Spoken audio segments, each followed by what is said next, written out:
Welcome friends હું તમારા માટે રેલવેની એક સરસ મજાની કંપની લઈને આવ્યો છું. નામ તમે જોઈ શકો છો, Tata rail system limited. Friends, આ કંપનીની વાત કરીએ તો કંપની જે છે રેલ સેક્ટરમાં કામ કરતી કંપની છે. વેગન બનાવે છે, મેટ્રો કોચીસમાં પણ હવે કામ કરી રહી છે. અને ધીરે ધીરે કંપની તમારી પાસે સામે વિડીયો લાવવાનું રીઝન મેઇન એ જ છે કે કંપની ધીમે ધીમે કોચીસમાં પોતાનો બિઝનેસ વધારી રહી છે. આ સિવાય સેફ્ટીમાં પણ કામ કરે છે, શિપ બિલ્ડિંગમાં પણ કંપની કામ કરે છે. સો કંપનીએ ઘણું ડાયવર્સિફિકેશન કર્યું છે, પણ ઓવરઓલ રેલવે સેક્ટરને રિલેટેડ છે. એટલે ગવર્મેન્ટ પણ હાલ રેલવે સેક્ટરમાં ખાસું ધ્યાન આપી રહી છે. સો એનો લોંગ ટર્મમાં ફાયદો કંપનીને જરૂર મળશે. તમે કંપનીનો બિઝનેસ અહીં જોઈ શકો છો. કંપનીના બેઝિક પેરામીટરની વાત કરીએ તો 8,886 કરોડનું કંપનીનું માર્કેટ કેપ છે. તો સ્મોલ કેપ સાઇઝની કંપની છે. કંપનીનો 1 વર્ષનો હાઈ ને લો તમે જોઈ શકો છો. એકચ્યુઅલી કંપનીનો લાઈફ ટાઈમ હાઈ 1819ની આજુબાજુ જે છે ત્યાંથી કંપની અત્યારે ખાસી આપણને નીચે મળી રહી છે. પીની વાત કરીએ તો 48.7નો પી દેખાઈ રહ્યો છે. અહીં તમે કંપનીનો કમ્પિટિટર જોઈ શકો છો, જુપિટર વેગન્સ લિમિટેડ. એ પણ એક સારી કંપની છે, પરંતુ ટાટા રેલ વધારે પ્રાયોરિટી મેં એટલા માટે આપું છું કે કમ્પ્લીટલી રેલવે સેક્ટરમાં કામ કરતી કંપની છે. બાકી બંનેના પી જે છે સેમ દેખાઈ રહ્યા છે. રિઝલ્ટની વાત કરીએ તો અહીં તમે જોઈ શકો છો કે ક્વાર્ટરલી રિઝલ્ટ જે છે સપ્ટેમ્બર સુધી આપણને ખાસી સરસ રીતે વધતું દેખાય છે. સપ્ટેમ્બર 2024 સુધી પછી રિઝલ્ટ ફ્લેટ દેખાઈ રહ્યું છે. બસ આ જ રીઝન છે જેના લીધે શેર પ્રાઇસ નીચે આવી છે. બીજા પણ માર્કેટનું સેન્ટિમેન્ટ પણ નો ડાઉટ નેગેટિવ છે, પરંતુ આ મેજર રીઝન છે કે જેના લીધે કંપનીની શેર પ્રાઇસ નીચે આવી છે. બાકી આનો જે લાઈફ ટાઈમ હાઈ જે છે એ જ્યારે આ સપ્ટેમ્બર 2024નું રિઝલ્ટ આવેલું હતું એ પહેલાં 1819ની આજુબાજુ હતો. એનો મતલબ 50-60% ઉપર કંપની કરેક્ટ થઈ ચૂકી છે. નેટ પ્રોફિટ પર તમે જોઈ શકો છો કંપનીનું કન્ટિન્યુઅસ વધી રહ્યું છે, પરંતુ છેલ્લા કેટલાક ક્વાર્ટરમાં ફ્લેટ દેખાઈ રહ્યું છે.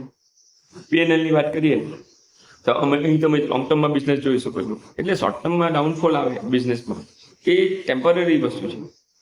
લોંગ ટર્મમાં તમે એ જોશો તો લોંગ ટર્મમાં કંપનીનો બિઝનેસ ખૂબ જ સરસ રીતે આગળ વધતો દેખાય છે. ઇવન મેં આગળ કીધું એમ આપણી ગવર્મેન્ટ પર રેલવે સેક્ટરમાં ખાસું ધ્યાન આપી રહી છે. સો ઇન ફ્યુચર કંપનીનો બિઝનેસ તો સારો જ દેખાય છે. 10 વર્ષની વાત કરીએ તો અહીં તમે સેલ્સ ગ્રોથ 18%નો અને પ્રોફિટ ગ્રોથ 34%નો જોઈ શકો છો. 3 વર્ષમાં ગ્રોથ બહુ જ સરસ છે, પરંતુ ટ્રેલિંગ 12 મંથમાં તમે ગ્રોથ નેગેટિવમાં જોઈ શકો છો. એના લીધે શેર પ્રાઇસ નીચે આવી છે. બાકી આ મેઇન રીઝન છે. બાકી થોડું ઘણું કામ માર્કેટના નેગેટિવ સેન્ટિમેન્ટે પણ કર્યું છે. રિઝર્વની વાત કરું તો અહીં કંપનીનું રિઝર્વ ખાસું સારી રીતે વધતું દેખાય છે. આપણને 2,500 કરોડની આજુબાજુ કંપનીનું રિઝર્વ દેખાઈ રહ્યું છે. એ જ રીતે વાત કરીએ આપણે કંપની પાસે કેશની, તમે આપણે જોઈ શકીએ છીએ કે 207 કરોડનું કંપની પાસે કેશ પણ દેખાઈ રહ્યું છે.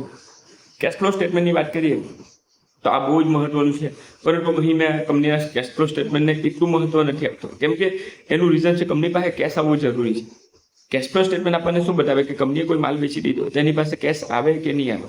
તો જનરલી આ બેંકોમાં, એનબીએફસીમાં ને અમુક વસ્તુમાં એટલું ઇમ્પોર્ટન્ટ નથી હોતું, કેમ કે હવે અહીંયા તમે જોશો તો આ કંપની ગવર્મેન્ટ પ્રોજેક્ટો માટે કામ કરે છે. તો મોટે ભાગે અહીં કંપની ગવર્મેન્ટના પૈસા જતા હોતા નથી. મોટે એ ડિલે થાય છે પણ આવી જ જતા હોય છે. છતાં પણ મહત્વનો છે, ઘણી જગ્યાએ કેશ ફ્લો પોઝિટિવ પણ દેખાઈ રહ્યો છે. પરંતુ અહીં માર્ચ 25ની વાત કરીએ તો કેટલાક પૈસા રિસીવેબલમાં દેખાઈ રહ્યા છે, પરંતુ એ ગવર્મેન્ટ પાસે હશે તો 100% આવવાના છે. બાકી વાત કરીએ શેર હોલ્ડિંગ પેટર્નની તો અહીં તમે જોઈ શકો છો પ્રમોટર પાસે 40%નું હોલ્ડિંગ, ફોરેન ઇન્વેસ્ટર પાસે 10%નું હોલ્ડિંગ, મ્યુચ્યુઅલ ફંડનું હોલ્ડિંગ પણ બહુ સારું દેખાઈ રહ્યું છે. અત્યારે માર્કેટમાં જે નેગેટિવ સેન્ટિમેન્ટ છે એને લીધે ફોરેન ઇન્વેસ્ટરનું હોલ્ડિંગ થોડું ઘટ્યું છે, મ્યુચ્યુઅલ ફંડનું હોલ્ડિંગ પણ થોડું ઘટ્યું છે. બાકી હોલ્ડિંગ બહુ સારું દેખાઈ રહ્યું છે. તો ઓવરઓલ ફ્રેન્ડ્સ આ બહુ સારી કંપની છે. વંદે ભારત પ્રોજેક્ટ પર કામ કરે છે. વંદે ભારતની ઘણી ટ્રેનો આવવાની બાકી છે.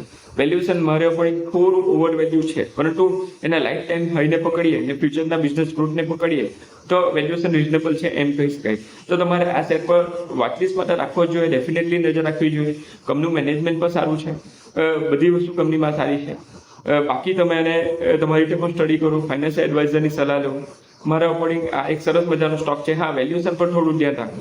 મેં એવું નથી કહેતો કે એકદમ ચીપ વેલ્યુએશન છે, પરંતુ માર્કેટના નેગેટિવ સેન્ટિમેન્ટની અકોર્ડિંગ જો ખાસો નીચે આવે તો આને ડેફિનેટલી એડ કરે. બાકી ફ્યુચરમાં કંપનીનો બિઝનેસ ગ્રોથ બહુ સરસ છે. તો અત્યારે આ વિડીયોમાં આટલું જ. બાકી મળીએ નેક્સ્ટ વિડીયો. Thank you.